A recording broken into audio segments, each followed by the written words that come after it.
श्री कृष्ण हरे गोविंद मुरारी हे नाथ नारायण वासुदेवा।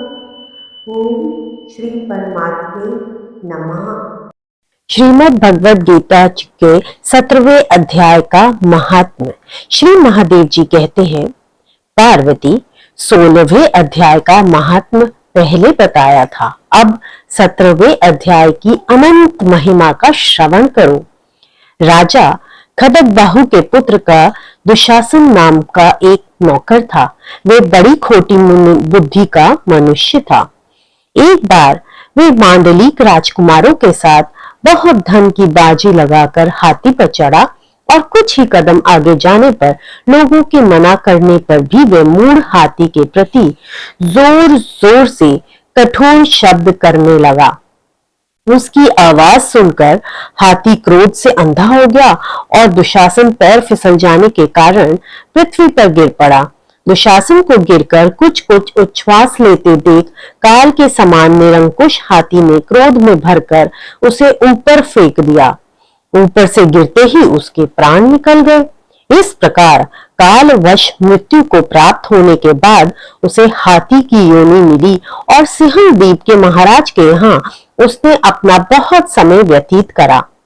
सिंहल द्वीप के राजा के महाराज खड्गबाहु से बड़ी मैत्री थी, अतः उन्होंने जल के मार्ग से उस हाथी को मित्र की प्रसन्नता के लिए भेज दिया। एक दिन राजा ने श्लोक की समस्या पूर्ति से संतुष्ट होकर किसी कवि को पुरस्कार रूप में वह हाथी दे दिया और उन्होंने स्वर्ण मुद्राएं लेकर उसे मालव नरेश के हाथ बेच दिया। कुछ काल व्यतीत होने पर वह हाथी यत्न पूर्वक पालित होने पर भी असाध्य ज्वर से ग्रसित होकर मरणासन हो गया।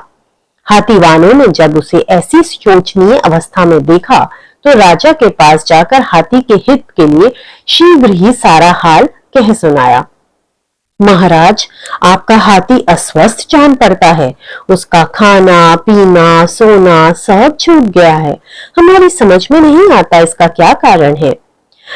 महाथीवानों का बताया हुआ समाचार सुनकर राजा ने हाथी के रोग को पहचानने वाले चिकित्सक कुशल मंत्रियों के साथ उस स्थान पर पदार्पण किया जहां हाथी ज्वर ग्रस्त होकर पड़ा था।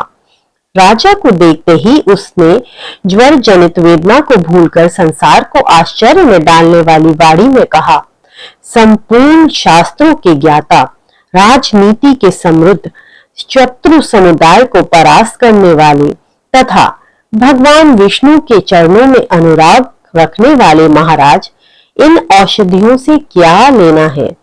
वैद्यों से भी कुछ लाभ होने वाला नहीं है। दान और जप से भी क्या ही सिद्ध होगा। आप कृपा करके गीता के 17वें अध्याय का पाठ करने वाले किसी ब्राह्मण को बुलवाइए। हाथी के कथनानुसार राजा ने सब कुछ वैसा ही किया।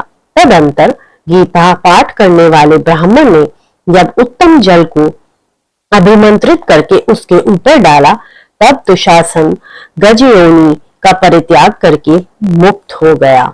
राजा ने दुशासन को दिव्य विमान पर आरूढ़ एवं इंद्र के समान तेजस्वी देखकर पूछा, तुम्हारी पूर्व जन्म में क्या जाति थी, क्या स्वरूप था, कैसे आचरण थे और किस कर्म से तुम यहाँ हाथी होकर आए थे, ये सारी बातें मुझे बताओ। इस प्रकार राजा के पूछने पर संकट से छूटे हुए दुशासन ने विमान पर बैठे बैठे स्थिरता के साथ अपना पूर्व जन्म का उपयुक्त समाचार यथावत कह सुनाया। तत्पश्चात नरेश मालव नरेश भी गीता के 17वें अध्याय का पाठ करने लगे। इससे थोड़े ही समय में उनकी मुक्ति हो गई। जय श्री परमात्मने नमः। कृष्ण गोविंद हरे मुरारी, नाथ नारायण वासुदेवा। जय श्री कृष्ण।